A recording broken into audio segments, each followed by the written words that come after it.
Your fiber's almost here, so what's going to happen? And is there anything else you can do to help?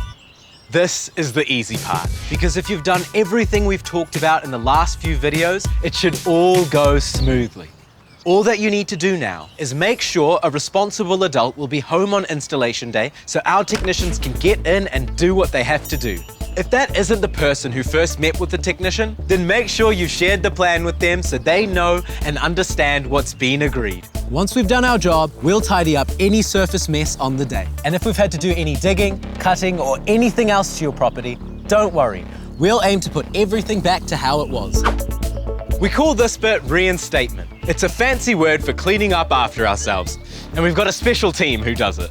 If it's needed, you'll be contacted within 24 hours after your installation to confirm the exact date of your final reinstatement. But we'll let you know before we even get started if you're going to need one. And you don't need to be home when we come back for the final cleanup. That's it. You're all set to enjoy the world of ultra-fast broadband. So off you go. Stream a movie, surf the net, share some food photos, watch a few cat videos, or whatever. Oh, hang on. What if you're moving into a new place and the fiber's already connected? I think we might need another video.